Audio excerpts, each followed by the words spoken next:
no hay, digamos, ningún procedimiento establecido que ese sea el que marque la clasificación de las transformaciones de imágenes, ¿no? O sea, hay muchos autores, hay diferentes formas de abordarlos, pero quizás la forma que estoy mostrando sea la que de alguna manera comprenda todo lo que corresponde a la transformación de imagen. Hay diferentes formas de clasificar, digo bien, las transformaciones, ¿no? En primer lugar, son las que están basadas en los niveles de intensidad de la imagen. ¿De acuerdo? Y dentro de esas tenemos dos tipos, ¿no? Los que son consecuencia de la aplicación de la que obviamente va a provocar la transformación, y se aplican sobre un píxel en forma individual. ¿De acuerdo? Entonces, vamos a ver. Entonces, la transformación de imágenes en cuanto a su clasificación, podemos determinar aquellas que están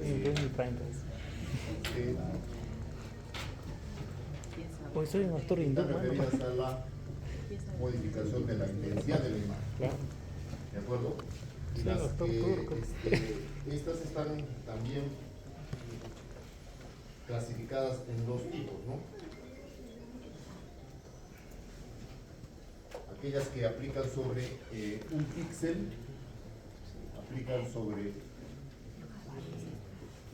píxel, obviamente el que se quiere cambiar, y aquellas que aplican sobre la vecindad de los píxeles, ¿no?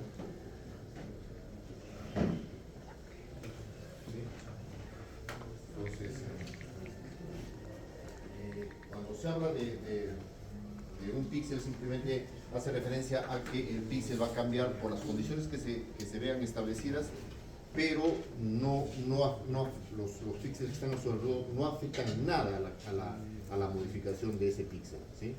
O sea, no estoy diciendo que los otros no cambien, sí, pueden cambiar, pero cada un píxel que cambie es, depende de sí mismo, no depende de los píxeles que están a su alrededor. En cambio, los otros sí aplican, o sea, los píxeles que están a su alrededor sí intervienen en la modificación de uno de ellos. Esos son las transformaciones que están basadas en la, en la intensidad del píxel, ¿no? Entonces, otro tipo de transformaciones son aquellas que implican imágenes linealizadas, ¿no? Estamos hablando de las transformaciones lógicas, y junto con ellas también hablemos de las transformaciones geométricas.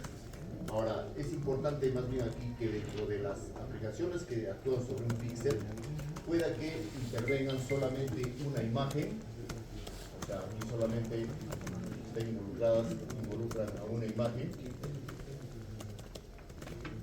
y aquellas que involucran a por lo menos dos imágenes.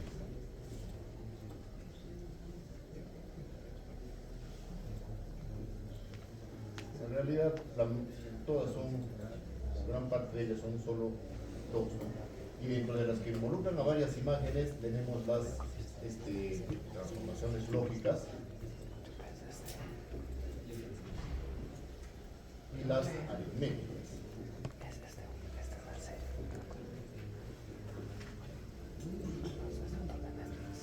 ¿Correcto?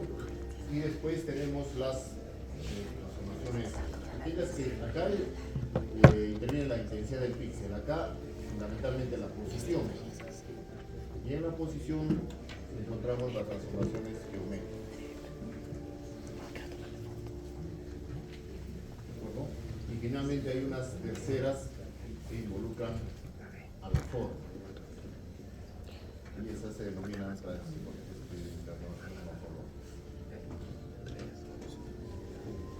Ese es el panorama de ¿cómo se llama? De las transformaciones. ¿De acuerdo? Estas en particular son las que vamos a desarrollar hoy a profundidad, ¿no? Por decirlo de alguna manera.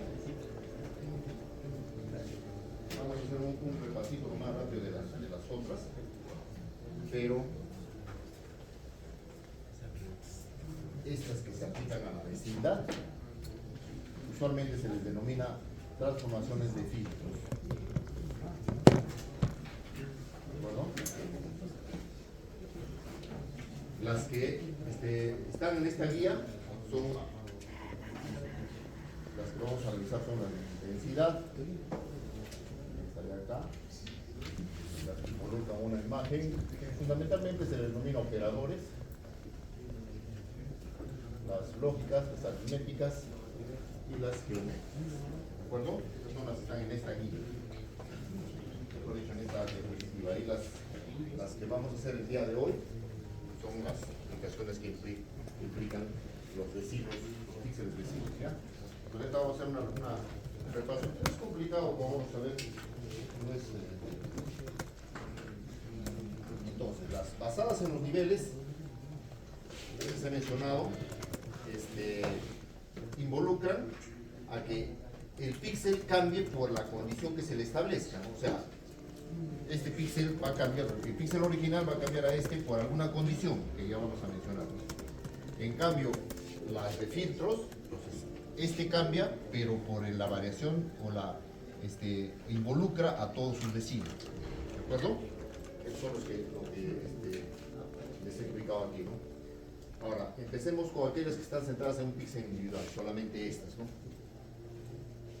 ¿De acuerdo? Entonces, les indiqué que aquí tenemos la imagen original, ¿no? La imagen original es la imagen resultado, entonces este píxel va a cambiar y va a dar lugar a este otro, y solamente se ve involucrado ese. ¿De acuerdo? Y aquí tenemos, bueno, simplemente la definición matemática, ¿no?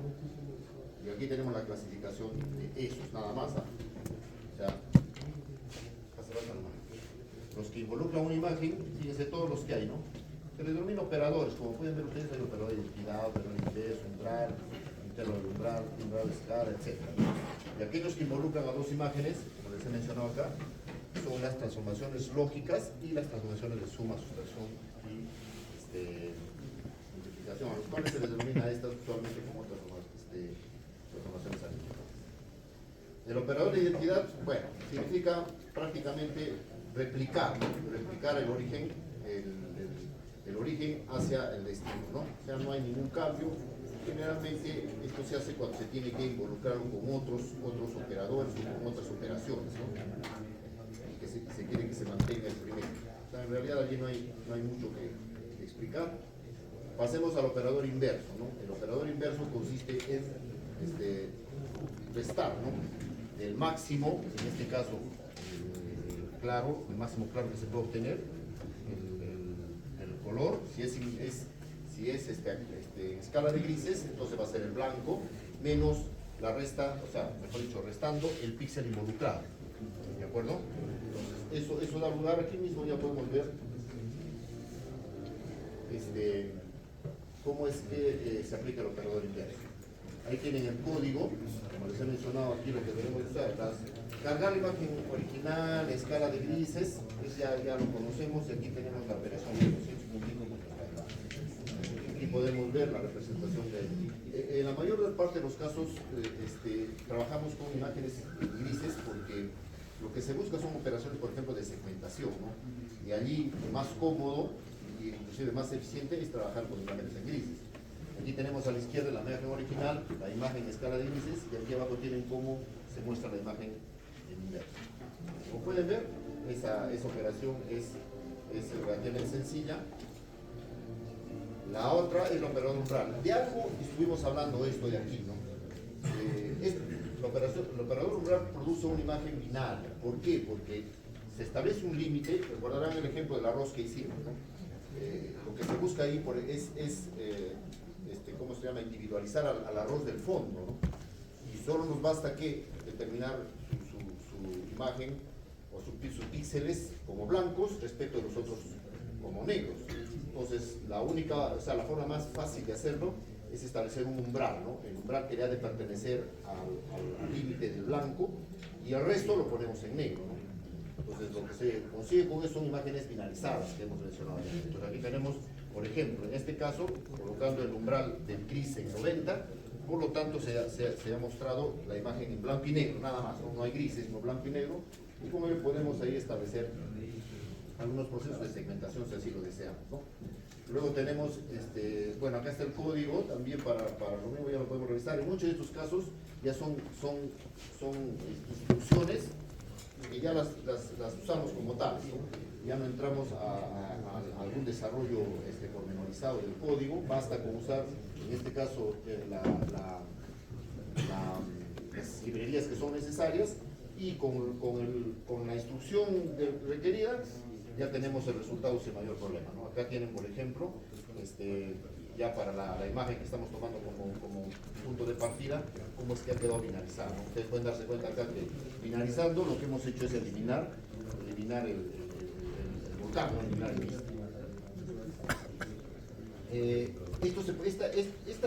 ¿Cómo se llama? El formato de umbral puede establecerse de diferentes maneras como son las que están viniendo después.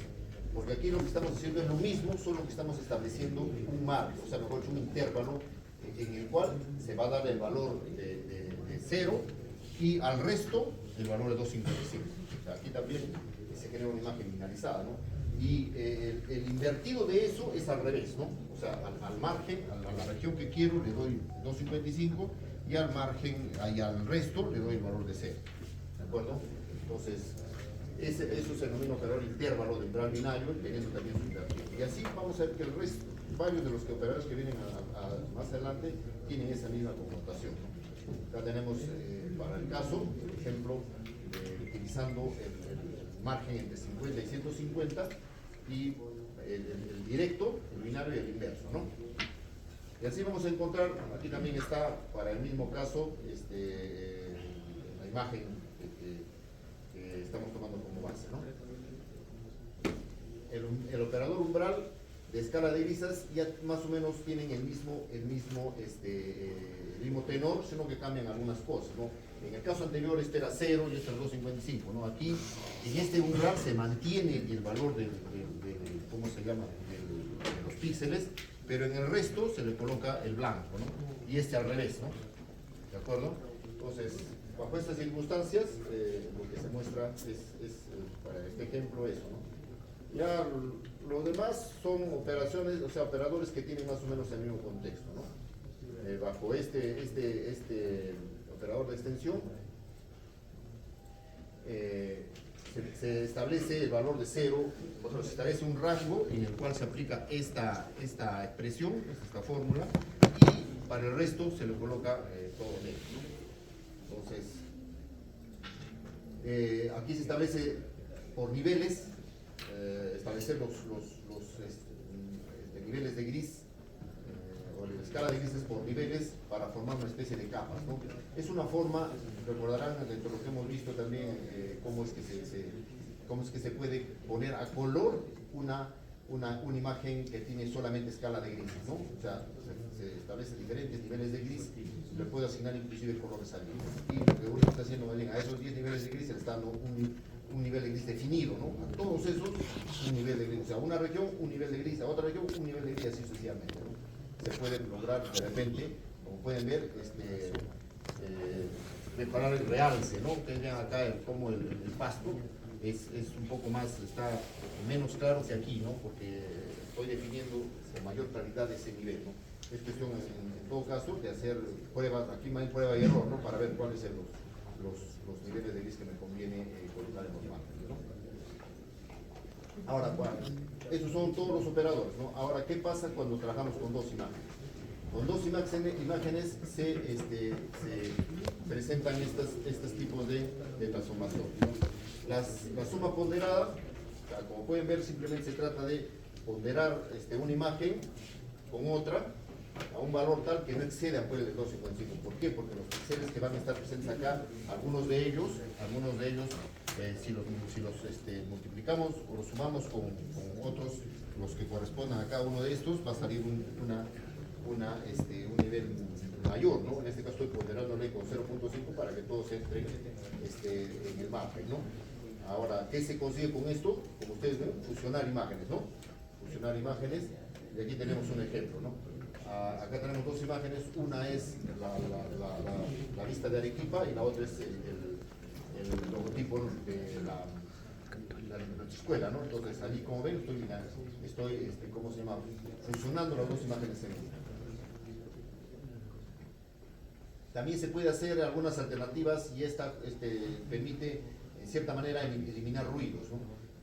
Hay un ruido que es muy conocido en imágenes, que vamos a ver ya más adelante, que es el de sal y pimienta, ¿no? Donde ustedes pueden ver que es como que si estuviera píxeles colocados al azar entre blancos y negros, y lo que hace es hacer que la imagen pierda nitidez, ¿no?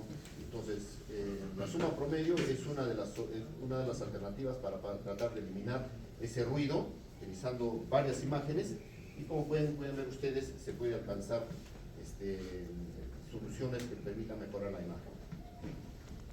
La sustracción, como su nombre lo dice, nada más, no se trata de restar dos imágenes, ¿no? Dos imágenes que más bien hay que aplicar ¿cómo se llama? Para evitar que salgan píxeles negativos, hay que aplicar el valor absoluto y de repente ponderarlo a través de una constante, ¿no? Pero lo que sí puede permitirme, como pueden ver ustedes, una imagen en un tiempo y otra imagen en otro tiempo, poder detectar qué cosa pasó entre una y la otra, ¿no? Esa es la clásica, el clásico uso de la sustracción de imágenes, ¿no? Establecer condiciones en un tiempo y después en otro tiempo y ver qué ha pasado entre uno y otro, ¿no? Como pueden ver ustedes, esta es la imagen original, en esta imagen, en la segunda imagen, después de un tiempo, ha aparecido un objeto allí, y aquí, haciendo una resta, puedo, ¿cómo se llama?, detectar precisamente ese objeto que ha sido en el tiempo incorporado a la imagen, ¿no? Esto sirve mucho para los videos, ¿no? En los videos se puede establecer, por ejemplo, para este caso, una trayectoria, ¿no? Aquí vamos a ver cómo un objeto en este video está ¿cómo se llama?, desplazándose, ¿no?, en el ángulo de captura de la cámara, y estableciendo la sustracción, puedo de primera instancia ver claramente sobre el fondo cómo se ha desplazado el objeto, y eso me permite hasta cierto punto establecer una trayectoria, ¿no? Entonces, finalmente se puede calcular la trayectoria estableciéndole, como ustedes pueden ver en este caso, una línea, y que después podemos no sé, ¿no?, de repente establecer alguna ecuación por segmentos o algo por el estilo. Entonces el video se utiliza mucho para poder establecer presencia de elementos que en el discurrir del tiempo han modificado la imagen original. Luego tenemos la multiplicación por un escalar, que en buena cuenta representa pues o aumentar o añadir, ¿cómo se llama?, claridad, ¿no?, a la imagen, ¿no?, dependiendo de cuál sea el escalar con el que se modifique, porque en realidad estamos modificando los niveles de intensidad, ¿no? Entonces, en este caso, en el primero está a una imagen oscura, se le está aclarando, simplemente sacándole la mitad a todos los píxeles, o volviéndose de más oscura, en el caso de que se modifique por un escalar, ¿no? Cuando se quiere de repente extraer de una imagen una parte de ella, se puede utilizar la multiplicación entre imágenes, siendo una de ellas preparada, ¿no?, específicamente para que me sirva como una especie de máscara, ¿no? Esta máscara, al multiplicar, simplemente me va a permitir finalmente individualizar esta fruta de acá, ¿no?, que de repente me parecería que es especialmente analizable, qué sé yo, ¿no? Entonces, pero la segunda imagen ha sido preparada para poder, ¿cómo se llama?, obtener la imagen que quiero individualizar, ¿no? Puedo inclusive hacer conjunción de imágenes, como ven ustedes, tanto en X1 de esa flor como X2, preparado el fondo, o inclusive la he binarizado de alguna manera y después juntándola con lo original me permiten hacer, ¿cómo se llama?, algunas presentaciones particulares, no según lo que yo requiero. En cuanto a las transformaciones de vecindad, son las que vamos a hacer ahora, ¿no? Aquí simplemente era una aclaración de qué cosa es lo que se trate. Hay que identificar, ¿no?, los vecinos. O sea, en realidad el vecindario puede ser formado de diferentes maneras, ¿no? No solamente, o sea, lo normal son los 8, ¿no?, los 8 que están alrededor del píxel, ¿no?, y los podemos involucrar en la transformación, pero puede que no necesariamente sean los 8, puede que sean solamente 4, ¿no? O sea, estos de acá nada más, o estos de acá, ¿no? O puede ser que todavía se consideren no solamente los 8, sino los 16 vecindarios, ¿no? Eso depende de lo que uno quiera. Lo bueno es que entendiendo eso, la aplicación es sencilla. ¿Por qué? Porque en Python hay ya instrucciones que están establecidas y ya no tenemos que hacer desarrollo del software, ¿no? Entonces, como les he mencionado, aquí, como vamos a ver en un momento, de lo que se trata es definir una máscara, ¿no? Y esa máscara va a jugar un papel importante en la transformación a lo que hace en una economía, ¿no? Bueno, eso ya es la identificación. Aquí están las transformaciones de filtros que les he mencionado, que vamos a hacer. Aquí están los principales tipos, los vamos a repasar en un momento. Luego hablaremos de las transformaciones lógicas, que no hay mucho misterio sobre esto, ¿no? Ya las conocen a las principales instrucciones lógicas. Lo que sí, más bien, para poder realizar las transformaciones lógicas es que tenemos que preparar la imagen. ¿Por qué? Porque como ustedes comprenderán, las operaciones lógicas pues se hacen con ceros y unos nada más, ¿no? Pero acá tenemos 0 y 255, pero no hay ningún problema, pues 255 lo podemos ¿cómo se llama? A través del software implementar como 1 y de ahí podemos aplicar las instrucciones, las operaciones lineales, ¿no? Aquí tienen una serie de imágenes que muestran cómo se han aplicado a dos, ¿cómo se llaman? Imágenes que han sido preparadas, una desplazada de la otra, y cómo es que finalmente se pueden obtener algunos resultados. Algunos de ellos nos pueden servir, como pueden ver ustedes aquí, para poder establecer segmentos más claros, ¿no? Entonces, en realidad hay un sinfín de alternativas. La cuestión es probar si es que algunos de ellos sirven para lo que yo deseo, ¿no? No solamente se utilizan las operaciones aritméticas y lógicas, digo, sino también aquellas operaciones relacionales, ¿no? Mayor o menor, mayor o igual o menor o igual, ¿no? Y del mismo modo se pueden utilizar entre imágenes, ¿no? Como pueden ver ustedes allí, permite determinar inclusive segmentos de acuerdo a lo que necesitamos. En cuanto a las transformaciones geométricas, ¿no? Las transformaciones geométricas ya involucran la posición, ¿sí? O sea, voy a cambiar el valor de los píxeles en cuanto a su posición. Y para que se pueda aplicar algunas de ellas, es conveniente que nosotros comprendamos el concepto de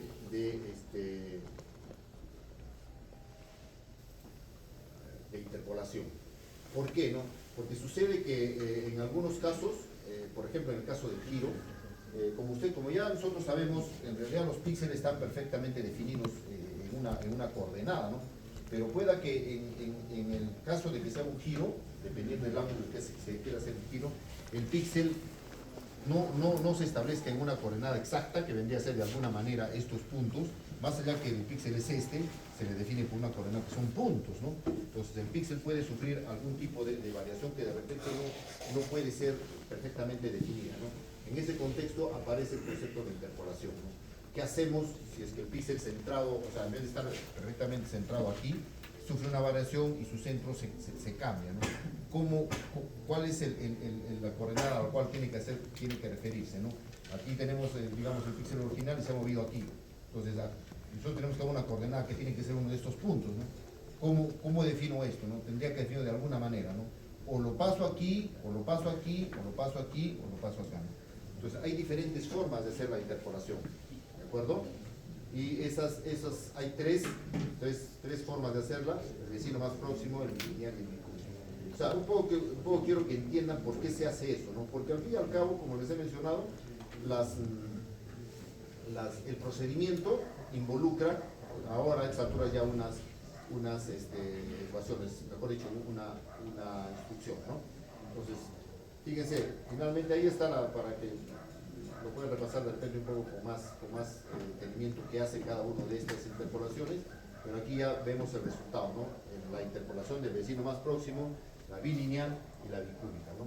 Como ustedes pueden darse cuenta, la mejor de todas sí viene a ser la bicúbica, ¿no? El que provee mayor resolución, y es la que básicamente vamos a encontrar en casi todas las aplicaciones de las transformaciones geométricas, ¿de acuerdo?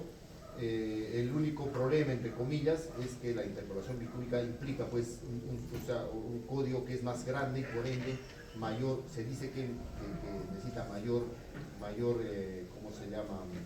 Requerimiento del hardware, ¿no? Dependiendo de lo que estemos haciendo. O sea, es que quiero que entiendan que no todos los procesos que uno desarrolla en visión artificial se hacen con una computadora al lado, ¿no?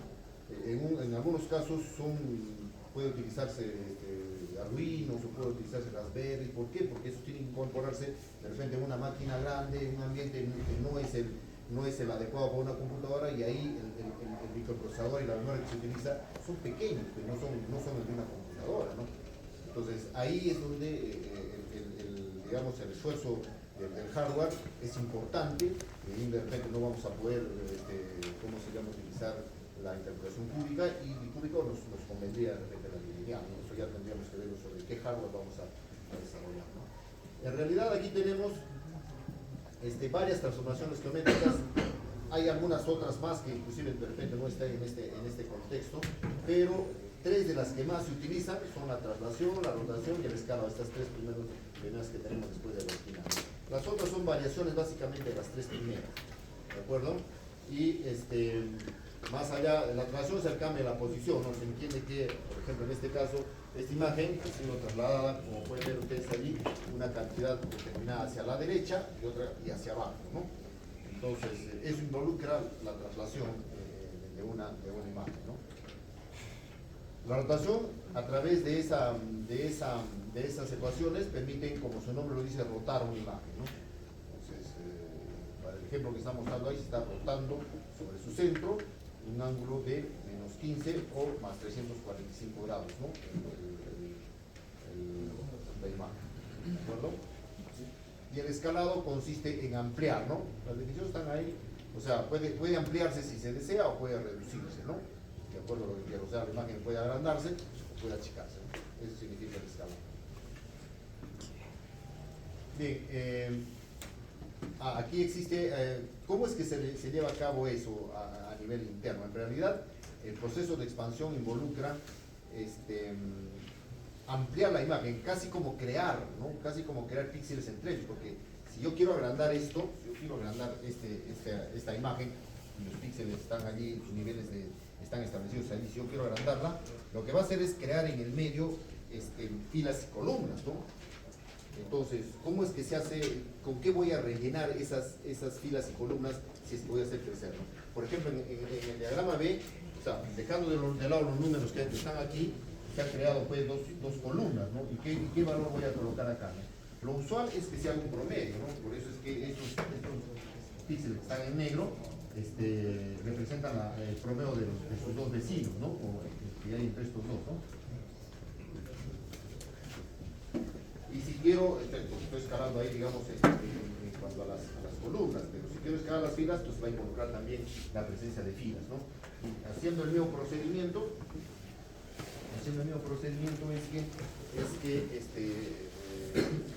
rellenando los espacios que se quedan por su promedio, entonces vamos a poder escalar la imagen, ¿no?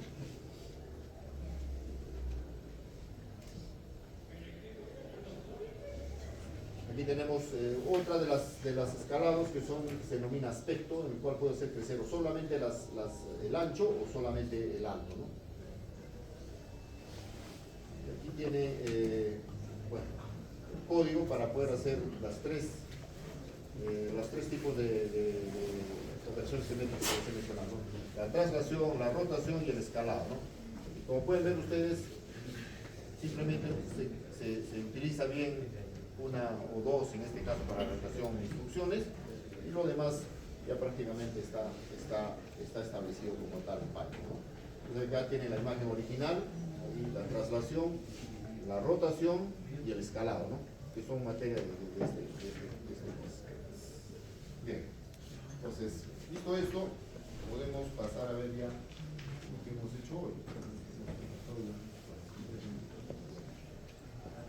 Ahora vamos a hablar del filtrado espacial, que como les he mencionado, son materia de lo que hemos visto aquí, ¿no? O sea, cuando los píxeles vecinos se ven afectados, o mejor dicho, intervienen en el proceso de modificación de un píxel, ¿no? De transformación de un píxel. ¿Qué significa filtrar imagen en este contexto, ¿no? Filtrar una imagen consiste en base a una imagen original y a una transformación, entonces podemos encontrar una imagen filtrada, ¿no? La idea está en que esta transformación la vamos a involucrar por lo pronto en una caja cerrada que va a determinar finalmente qué cosa es lo que quiero filtrar. ¿En qué se basa, no? ¿Cuál es el fundamento? Recordemos primero lo que se había hecho en procesamiento digital de señales, ¿no? Para determinar la respuesta de un sistema lineal invariante en el tiempo a cualquier entrada, lo que hacemos es primero evaluar, ¿no? cómo este sistema lineal invariante en el tiempo responde a una entrada específica. En ese caso se había hecho el trabajo con un impulso unitario, ¿de acuerdo? Y después, para poder encontrar más bien ya el comportamiento, la señal de salida a cualquier otra imagen, entonces se estableció el uso de se implementó la convolución discreta, ¿no? La convolución discreta, como pueden ver ustedes aquí, representa una sumatoria de tratamientos que se hacen a la secuencia, que inclusive se había establecido un procedimiento gráfico, ¿no? Un procedimiento gráfico en el que recordarán, ¿no? Esto lo he hecho en procedimiento digital, ¿no? Se hace el inverso, para cada muestra se va haciendo un desplazamiento y después se tiene que sumar todo, ¿no? Entonces, la similitud con la convolución gráfica, la menciono acá porque tiene cierta similitud, ¿no? Como pueden ver ustedes, en este caso, hay desplazamientos que involucran a las muestras en un determinado tiempo n, ¿no? En el caso de la convolución gráfica sucede más o menos parecido, ¿no? A esta forma de convolucionar, para diferenciar a la que vamos a hacer nosotros, se le denomina a veces convolución de una dimensión, porque está implicada solamente valores, digamos así, lineales, ¿no? Entonces, la convolución que hemos mencionado anteriormente se le suele definir por esta fórmula, ¿no? Pero también, haciendo las transformaciones del caso, se puede establecer una multiplicación sencilla, ¿no? ¿Qué requería en ese entonces para poder hacer una multiplicación sencilla? Bueno, transformar lo que era en el dominio del tiempo, pasar al dominio de la frecuencia, ¿no? Y ahí se hacía una simple multiplicación y ya no teníamos que hacer todo el tratamiento que se había hecho acá, ¿no? Eso era una de las ventajas de utilizar la convolución. En el caso de las imágenes sucede lo mismo.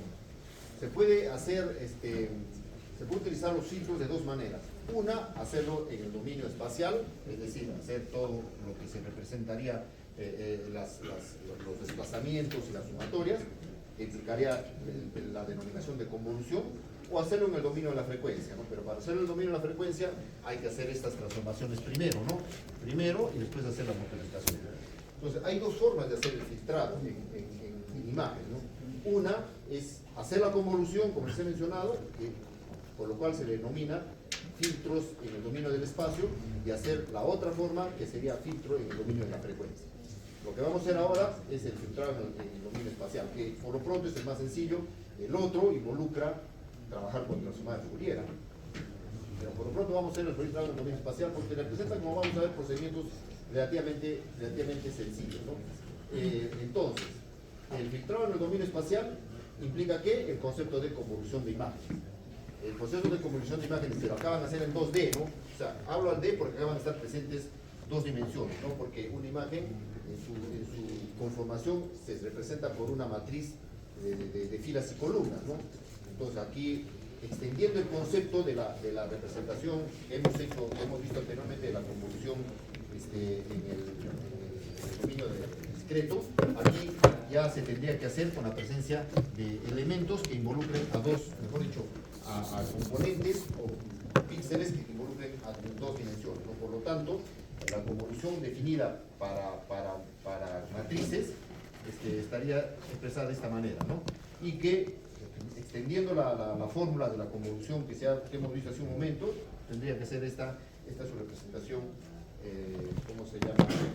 Base, ¿no? Con la que se define lo que representa una convolución. Ahora, ¿qué significa eso en forma gráfica? En forma gráfica, en vez de nosotros aplicar la sumatoria, en realidad lo que representa es que, teniendo la matriz original, se ha de aplicar una máscara, y esa máscara va a determinar una función en la que todos los vecinos del píxel de acá van a involucrarse en la transformación de un solo píxel. ¿De acuerdo? Entonces, ¿eso cómo se hace? Bueno, esto es otra forma de representar, ¿no? Lo que se conoce como filtro con máscara, ¿no? Nosotros vamos a tener un operador, la máscara va a ser todos los vecinos que van a estar involucrados en la transformación del píxel de referencia, que es este, y va a haber un operador y en base a las operaciones que se hagan con los píxeles vecinos, vamos a determinar finalmente el píxel de salida. En resumen, podemos ser ya un poco evaluándolo en el sentido de utilizar el software, se puede generar este pseudocódigo, ¿no? Para cada píxel de la imagen hay que extraer sus vecinos, centrados en el píxel obviamente de referencia, en el primerito, ¿no? Entonces hay que multiplicar pues cada valor de la vecindad, ¿por quién? Por la máscara. ¿El qué significa la máscara? ¿Ya? Luego se suman todos los productos y el resultado se le asigna al píxel XY que hemos venido trabajando. Ese es el procedimiento en resumen. Como vamos a ver, no es nada del otro mundo. Finalmente, acá también podemos ver, ¿no? una representación de lo que se pretende hacer. Tenemos ahí la matriz de la imagen, el kernel, el factor importante es ese kernel, ¿no? ¿Cómo se obtiene ese kernel? El hecho está en que para cada uno de estos píxeles vamos a tener que aplicar este kernel y eso va a hacer que cada uno de los elementos de la matriz se vean, ¿cómo se llama allí? Modificados, ¿no? Con eso, ¿qué podemos obtener? Uno de los procedimientos más importantes, ¿no? Es la segmentación. Como pueden ver ustedes abajo, tenemos varias monedas, y de las monedas he segmentado, ¿cómo se llama? Y lo que después me interesaría saber de qué tipo es cada moneda, ¿no? Y eso tranquilamente se puede calcular con el área. ¿Recuerdan el arroz, no? Yo calculo el área y por el área puedo determinar qué moneda representa cada valor, ¿no es cierto? Salvo que se tenga dos monedas que sean del mismo tamaño, pero sean de diferente valor, ¿no? Ahí ya tendríamos que ver otra evaluación si es que pretenden diferenciar una de otra. Entonces, algo importante aquí es la máscara, como hemos mencionado anteriormente. El kernel, máscara o kernel representa lo mismo, ¿no? ¿Y qué cosa la máscara o kernel? Es también una pequeña tabla, o sea, una pequeña matriz. Generalmente más pequeña que la matriz. O sea, entendamos que la imagen con la cual vamos a trabajar es una matriz y la máscara es otra matriz.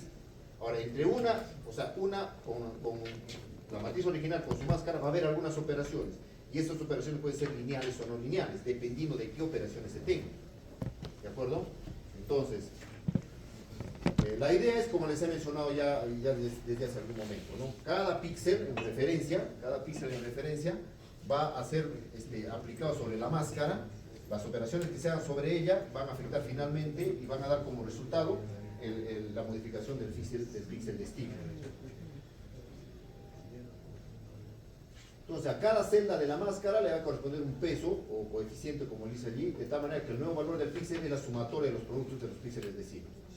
Quizás el procedimiento más sencillo es que calcule el promedio y con ese generalmente se empieza, ¿no? Acá vamos a hacer un ejemplo, creo que lo vamos a poder ver más claramente, ¿no? Aquí tenemos una imagen cualquiera, es de 4x6 su resolución, y aquí vamos a aplicarle esta máscara. Esta máscara simplemente es de unos noditos, pero a efectos de normalizar los valores de los píxeles no se disparen, simplemente lo estoy multiplicando por un noveno que viene a ser la sumatoria de todos los píxeles y de esa manera vamos a encontrar esta máscara normalizada, ¿no? Ahora, esta máscara normalizada la vamos a aplicar sobre esta máscara, mejor dicho, sobre la imagen original. Ahora, de hecho, la imagen original tiene sus píxeles, las intensidades de sus píxeles ya establecidos, ¿no? Y lo que vamos a hacer es operaciones entre cada uno de ellos. De primera instancia, vamos a diferenciar la máscara, ¿eh? Esta es la aplicabilidad de la máscara.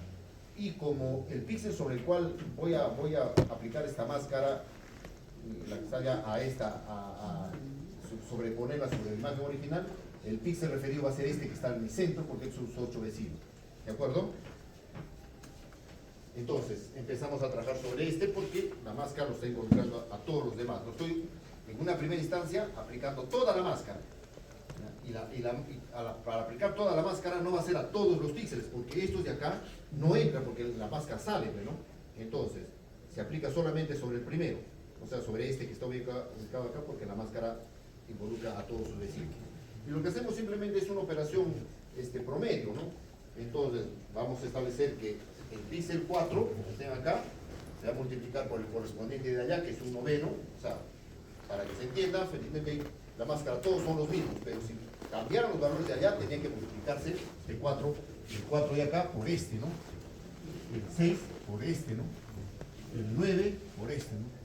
Pero como aquí la máscara es una máscara clásica para que la podamos entender fácilmente, prácticamente la multiplicación de todo va a ser por 1/9, ¿no es cierto?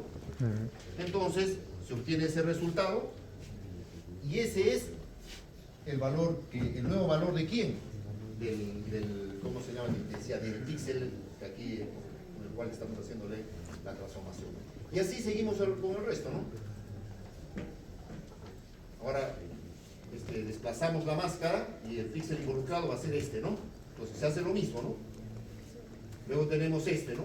Como pueden ver ustedes cómo la máscara va avanzando, ¿no? Hasta que llega aquí, ¿no? Y luego bajaremos al de abajo, ¿no? Ese que sería esta la máscara. La misma operación que hemos visto anteriormente se aplica sobre eso, ¿no? Y ya está. Esa sería la imagen filtrada. Ahora, aquí se puede optar por, una vez que tenemos eso, podemos darnos cuenta que hay píxeles que no han sido involucrados en la transformación, ¿no? Entonces aquí se puede optar por dos formas. La más sencilla es obviarlo. Aquí es, tratándose de que es una imagen pequeña, simplemente de efectos de demostrarles el procedimiento. Eso no es lo normal, pues, en una imagen, ¿no? Una imagen generalmente tiene, pues, digamos, 1024 por 1024 píxeles. Que se pierda una línea no representa mucho, ¿no? Entonces, pero si no, es posible también, hay que utilizar los vecinos presentes solamente en ella, ¿no? De tal manera que, por ejemplo, para este píxel, que es uno de los que me falta, entonces la máscara, si la colocamos aquí, estaría solamente involucraría a estos, ¿no? Entonces va a ser la suma de solamente esos para poder obtener el valor de ese píxel. Y así vamos trasladando la máscara de tal manera que, como solamente va a estar el píxel que nosotros involucremos, solamente va a verse afectado por eso, ¿no? Entonces, para este caso, para ese píxel, habría que hacer el cálculo y la máscara sería esta, ¿no? Y así sucesivamente podemos ir avanzando en la implementación de los píxeles. Aquí tenemos imágenes filtradas aplicadas con diferentes órdenes de máscara. No estamos hablando de que es una máscara de 3×3, ¿no? 3 filas, 3 columnas, ¿no? La máscara que he mostrado allí, ¿no? Aquí tenemos qué pasa cuando se aplica una máscara de 3×3, cuando se aplica 5×5, 9×9, 15×15, 21×21. Vamos a ver, o sea, en realidad es una forma de filtrar, sí, pero aquí lo que no me está interesando es establecer, por ejemplo, remarcar los segmentos, sino, ¿cómo se llama? Suavizar a la imagen, ¿no? Que es una forma de hacer filtrado, ¿no? Aquí tenemos imágenes filtradas. ¿Qué significa? ¿Qué vamos pensando con esto, no? Pensando que este filtro sirve para suavizar una imagen, ¿no? Y es una forma de hacer filtrado. Ya vamos a ver también otros que, ¿cómo se llama? Van al revés, ¿no? Entonces, esta parte sí es importante que la entendamos, ¿no? Debemos tener en cuenta que mientras más grande sea la máscara, más valores se van a promediar y eso hace que la imagen se vea más suavizada, ¿no? Lo que quiere decir que el filtro está cumpliendo con la función de un filtro pasabajos, así se le denomina. Entonces, las frecuencias de una imagen tienen que ver con qué tanto cambian los tonos de gris en una longitud espacial. Si se tiene un tono de gris que sube y baja muy rápidamente en el espacio, se tiene subidas y bajadas muy rápidas, quiere decir que tiene una alta frecuencia. Pero si el tono de gris se mantiene constante y después baja o sube y permanece en ese valor más o menos constante, estamos hablando de que son frecuencias bajas. En particular, esto que hemos visto hasta este momento es que este filtro está eliminando las frecuencias altas, ¿no? Está haciendo que más o menos todos los valores se uniformicen, haciendo que no haya diferencias entre los píxeles, todos estén más o menos agrupados en tamaños cercanos, no se dispare uno del otro, porque está multiplicándose por las frecuencias, ¿no? Sí. Cuando la imagen tiene altas frecuencias, la diferencia entre un píxel y otro era marcada. Exacto, sí. Marcada. Sí, marcada. En cambio, cuando son frecuencias bajas, son más o menos, casi como que hemos promediado, ¿no? Por lo tanto, todos los píxeles, como pueden ver ustedes, están más o menos centrados en estos valores, entre 5, 6, 7, ¿no? En cambio, acá en la original, podemos ver que hay un píxel que está en el nivel de 9, ¿no? Otro que está a nivel de 2. Entonces hay una diferencia marcada entre esos dos. Cuando hemos aplicado en particular este filtro, los píxeles todos más o menos que se han agrupado dentro de un valor y aquí están todos casi marcando poca diferencia entre los niveles de intensidad de los píxeles. Yo en la imagen anterior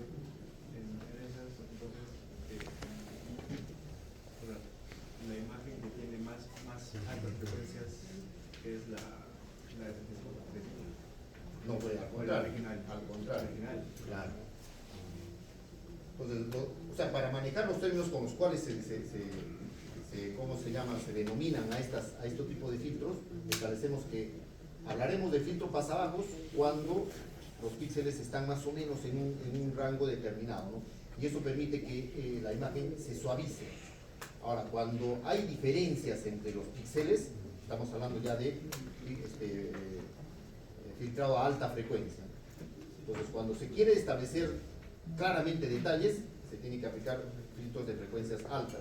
Cuando se quiere suavizar la imagen, se tiene que hacer filtros de frecuencias bajas. ¿De acuerdo? ¿Y eso quién lo define? ¿Quién define uno y otro? La máscara. Aquí he colocado una máscara que para el caso, las operaciones que estoy haciendo allí permiten eso. Pues acá el quid del asunto es qué máscara vamos a utilizar. Y allí sí hay un sinfín de procedimientos. Aquí tenemos lo que sería el procedimiento, digamos, que les he mostrado hace un momento de ir haciendo el desplazamiento por cada píxel hacia la derecha y en primer lugar las columnas y después las filas, ¿no? Entonces el código base el cual podemos establecer acá es un simple recorrido por cada uno de los píxeles haciendo la operación que se quiera. Esto es el recorrido por cada píxel, ¿no? Y para cada uno de estos se está estableciendo esta operación. En nuestro caso ha sido una suma, ¿no? Para cada uno de ellos, ¿no? Y finalmente lo que se obtiene como salida es precisamente el cambio que se ha hecho para cada uno de los píxeles, ¿no? Aquí vemos un filtro con máscara para detectar bordes. La idea es, bueno, simplemente mostrarnos lo que pasa, ¿no? Detecta bordes, ¿no? Como les he mencionado, ahorita vamos a ver las principales máscaras, ¿no? En este contexto ya nosotros no tenemos que hacer nada. Lo importante es que sepamos reconocer cada uno de los procedimientos y después ya vamos a poder entender cada uno de los filtros que hay, ¿no? Aquí el procedimiento, acá lo que se busca, por ejemplo, es detectar las cabezas de ellos, ¿no? Entonces se hace un primer tratamiento con una máscara que ya no es cuadrada sino es circular, y con ello permite encontrar, como ven ustedes allí, dos puntos que representan cómo se llama las cabezas, y de ahí las podemos individualizar, ¿no? Entonces lo que ¿cómo se llama? Hemos determinado por lo pronto que existen los filtros de suavizamiento, que son los que hemos denominado como pasabajos, y los filtros de acentuamiento, que se les denomina básicamente pasalto. Entonces, lo primero ya para entrar ¿cómo se llama? Al detalle, es los filtros de suavizamiento, que como les he mencionado ya desde hace un momento, son los que se denominan como filtros pasabajos, ¿no? Aquí tenemos una máscara. Hay diferentes formas de hacer. La que hemos repasado hace un momento ha sido la máscara promedio o media aritmética, ¿no? Pero hay aquellas que utilizan la mediana. Ustedes saben lo que significa la mediana desde el punto de vista estadístico, y aquellos que utilizan una distribución inclusive gaussiana, ¿no? Entonces ya el procedimiento matemático que permite cada uno de estos ya de alguna manera está establecido. Aquí tenemos unas imágenes en donde se ha aplicado de primera instancia, con ruido gaussiano a través de su representación para la imagen B. Para la C, cuando se aplica ya a eso un filtro promedio, y cuando se ha, ¿cómo se llama? Se ha aplicado un filtro gaussiano. Aquí vamos a un ejemplo de cómo es que se lleva a cabo el filtro. Lo que les he mencionado anteriormente. En realidad es un resumen de lo que ya hemos mencionado anteriormente. Acá ya estamos haciendo todo, ¿no? Estamos haciendo con el segundo, con el tercero, y finalmente vamos a obtener la matriz, ¿no? Entonces, aquí como les he mencionado, en un principio este filtro de suavizamiento, como pueden ver, en la imagen original había una diferencia sustancial entre estos píxeles, ¿no? En cambio, en el otro, al haber sido aplicado el filtro, la diferencia es mínima, ¿no? Por eso lo denomina filtros de suavizamiento. Para este caso, en el caso anterior hemos utilizado una máscara que utiliza una operación, ¿cómo se llama? Promedio, no media aritmética. Acá ahora vamos a utilizar la mediana, ¿no? Y la mediana, por su definición, requiere de un proceso adicional, ¿no? La máscara preestablecida para esto es el 1-1, pero aquí no importa solamente la máscara, sino las operaciones que se hacen con ella, ¿no? Por ejemplo, ¿no? Para este elemento 0,0, el rojo que está destacado ahí, ¿no? Los píxeles que son involucrados con para la modificación de este píxel son el 3, el 3, el 3 y el 7, ¿no? Lo que se hace para aplicar la mediana es ordenarlos en forma ascendente, y como el número de píxeles involucrados es par, entonces lo que allí aplicamos es un promedio. ¿De acuerdo? Entonces se calcula el promedio de los píxeles centrales, y permite, para ese caso, está coincidiendo en que va a salir 3. Ahora, en el segundo, ¿no? En el segundo son 6 píxeles, que son 3, 3, 3, 3, 7 y 3, ¿no? Se los ordena ascendentemente, y para el caso se utiliza el mismo modo que en el anterior, los dos centrales, que venían a ser obviamente el 3 y el 3, y también saca el promedio, ¿no? Es bastante similar al anterior, ¿no? En el caso que sea impar, por ejemplo, vamos a establecer este píxel en particular,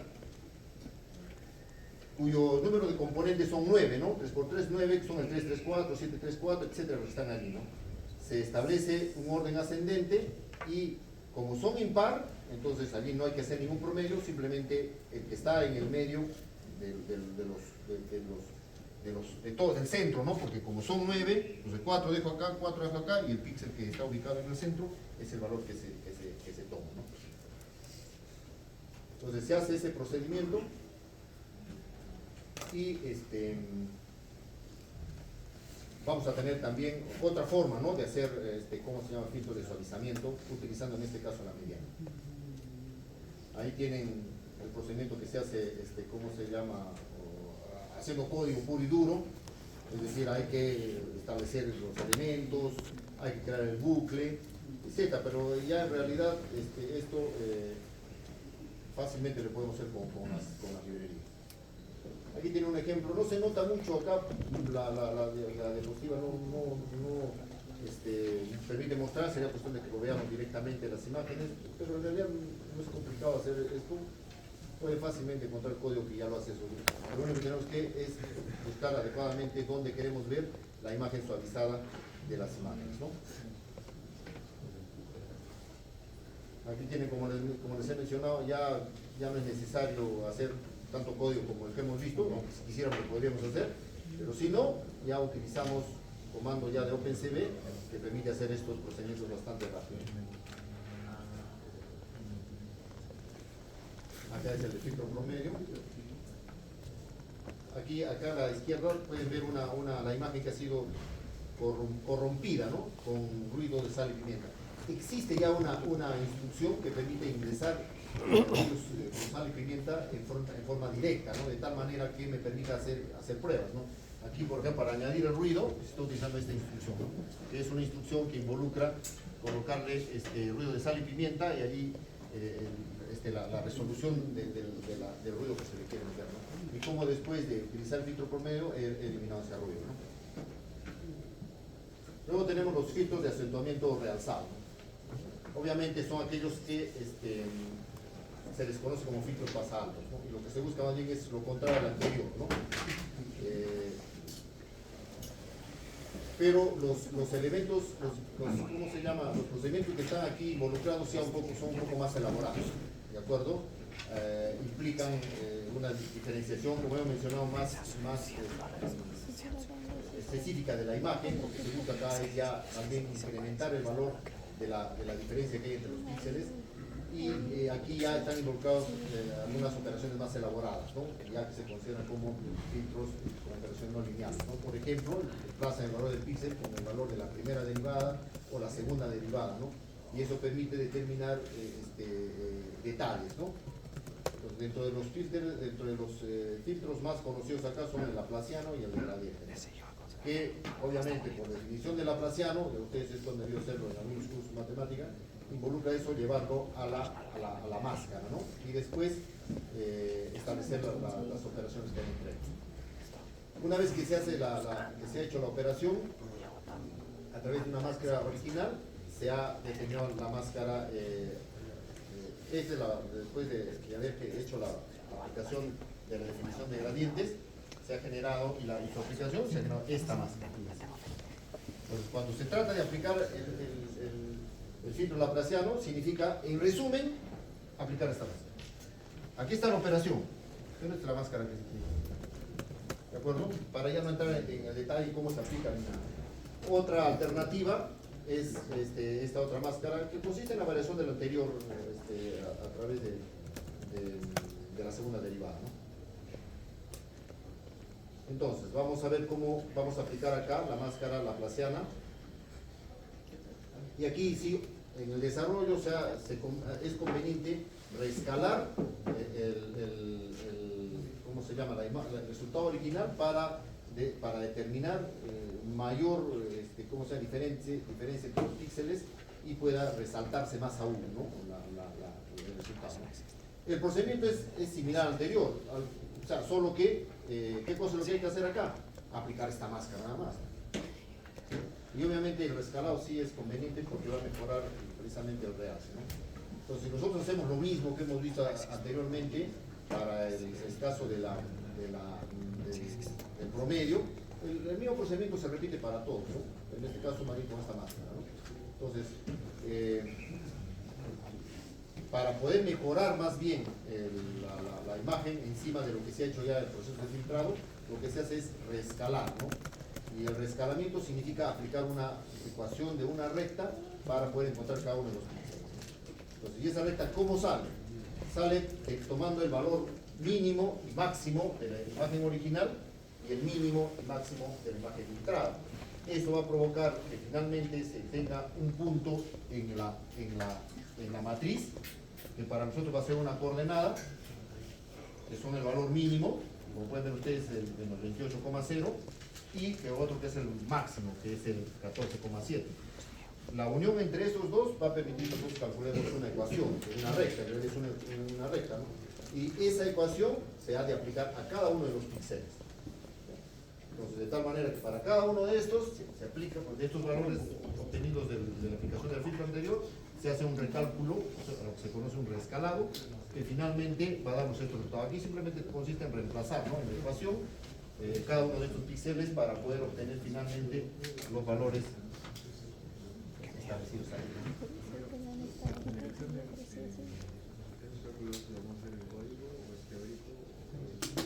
Todavía lo que no pensamos.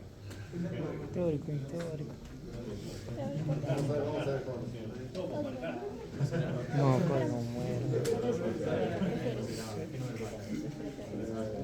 Bueno, finalmente, en materia de, vamos a terminar eso ya conversado después de que no te entiendo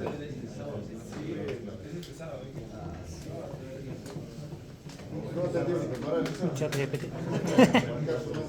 Bueno, otra forma como ustedes también han aprendido en filtros es, podemos encontrar, ¿no es cierto?, restando, ¿no? Hablando ya de porcentaje digital señal, ¿no? Puede encontrar un filtro, pasa alto, restando el original y pasa abajo. Pero como pueden ver, o sea, esto no ha quedado ahí, ¿no? Porque hay diferentes formas de hacer las máscaras, ¿no? Como les he mencionado, no necesariamente, lo que hemos visto hasta el momento, hemos utilizado el 8 vecindario, ¿no? Que es el más común. ¿Qué significa el 8 vecindario? Que son los 8 píxeles que por defecto podríamos decir acompañan pues, a lo que se está tomando como referencia, ¿no? Que son estos 8, ¿no? Respecto de este de doble, ¿no? Pero hay otros, ¿no? Entonces, 4 vecindarios, y el de allá pues son 12 vecindarios, ¿no?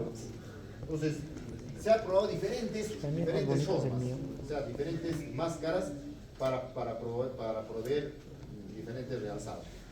Pero en la práctica hay otra forma de clasificarlos a través de lo que se conoce como filtro pasabajos, pero lo que hemos hecho básicamente es esto, ¿no? El resto los pasabajos y los pasabajos. Y hay algunos autores, dentro de ellos Schobel y Sharpe, que han proveído diferentes máscaras, ¿no? Aquí tenemos, como pueden ver ustedes, diferentes filtros utilizando máscaras. Bueno, en algunos casos no se tiene información de qué operaciones matemáticas han hecho ellos para fundamentar ello, ¿no? Podríamos inclusive nosotros hacer una y ver qué pasa, ¿no? Total, no va a pasar nada. De repente, si nos conviene, en vez de utilizar uno de los que ya están hechos y nosotros en función de lo que queremos de una imagen, podemos crear nuestro propio filtro, ¿no? Y de esa manera nos ayude en lo que nosotros queremos resaltar. Aquí tenemos un código en Python que también hace el suavizado, el realce y la detección de bordes. El Resolver es muy conocido en este ¿cómo se llama? Procedimiento. Aquí tenemos este es el original. Este es el suavizado. No sé si se nota bien el suavizado, pero creo que es una imagen. Acá está el realce, que también se nota el realce, ¿no? Sobre todo este, ¿no? Y aquí tienen el Sobel, que bueno, dada la imagen no ayuda mucho para poder mostrar cómo es que se mantiene o se busca determinar ahí la frontera, ¿no? Entre los diferentes componentes que forman parte de la imagen. Así. Hasta ahí está el examen.